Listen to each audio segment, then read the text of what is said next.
Thank you, Charles, and thank you, Hazel. Make a list of things you need. Leave it empty, except for number 1. Write love. Gamble everything. Those are the lyrics to a Ben Lee song called Gamble Everything for Love. And when I lived at L'Arche, Ontario Road home, my housemates and I used to put on that song after dinner and dance around the kitchen. And one of my housemates, Walton Schofield, embodied the truth of that song for me. Although Walton passed away recently, he was and is my greatest teacher in the art of reaching out. He very well might not have been, though, because the Walton I knew needed a lot of help with tasks that many of us take for granted: getting dressed, eating, brushing his teeth. Walton was dealt a difficult hand in life. He didn't get many of the cards that our culture considers to be the winning cards in life. He was no stranger to pain, to illness, or to the ICU. He had every reason to be bitter and withdrawn, but he wasn't. Back when we were housemates, this is what I wrote about Walton.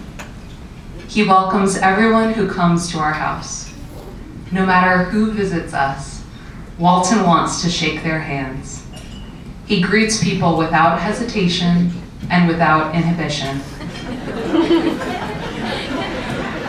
He didn't just reach out to people in our home, though. One day, I pushed Walton's wheelchair through our Adams Morgan neighborhood, and I saw how intentional he was with his greetings.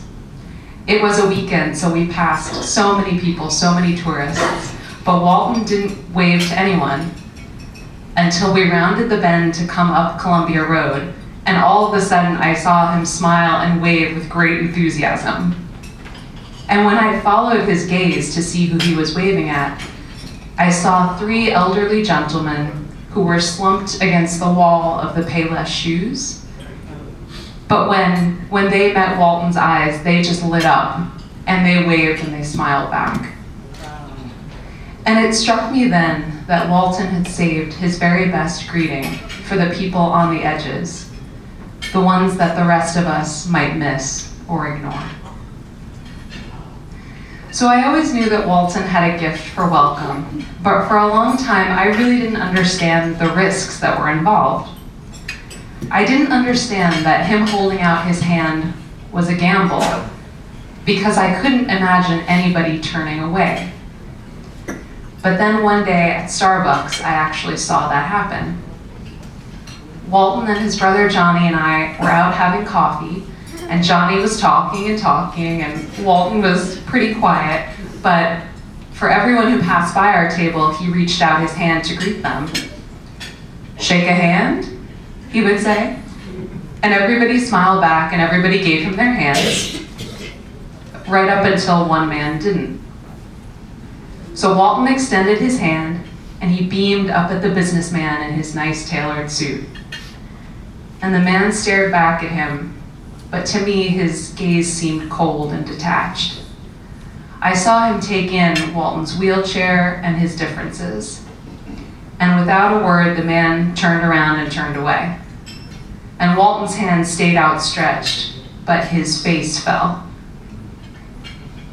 And I am really conflict avoidant, I'm a peacemaker, but I admit I wanted to punch that guy in the face. I think stop the fire if you did.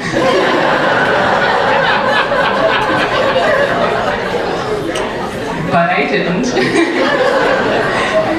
Instead, I turned back to Walton, and after a beat, he just went back to sipping his coffee. He stayed very calm.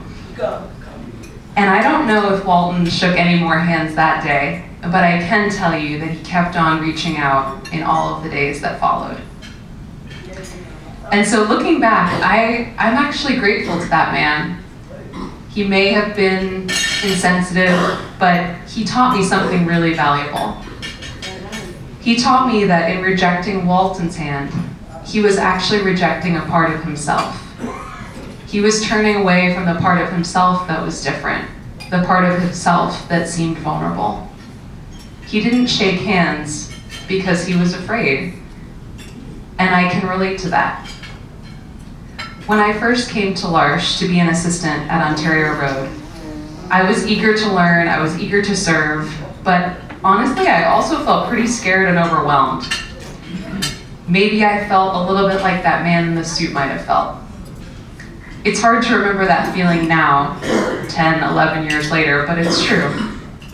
Back then, I saw high degree of medical need, I heard speech impediments, and it all felt really foreign to me.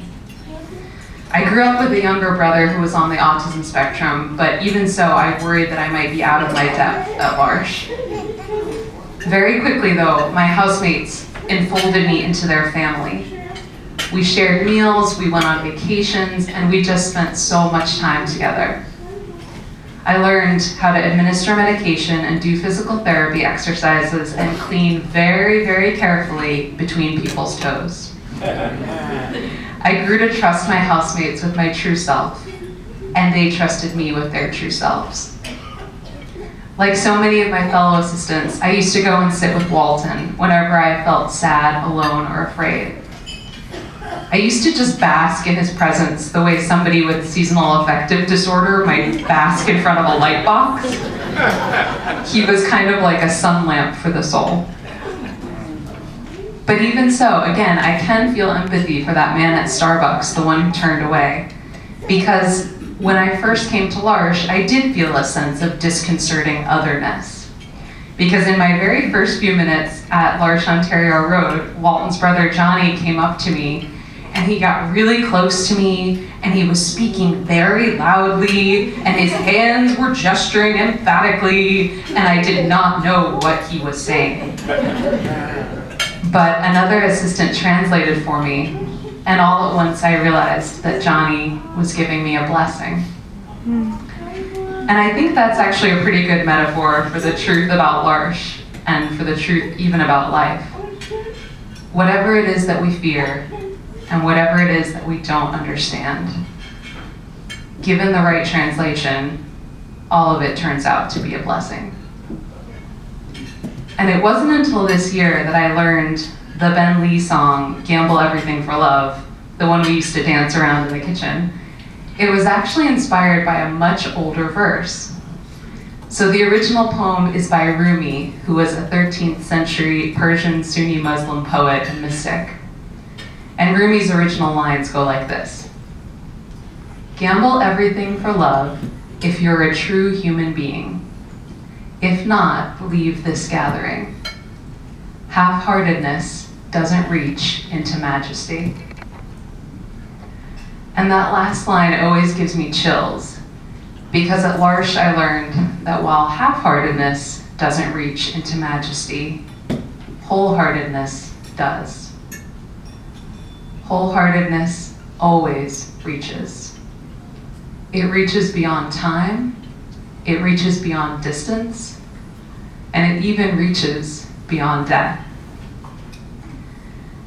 I now live hundreds of miles away in Alabama, but the moment that Walton passed away, I felt it.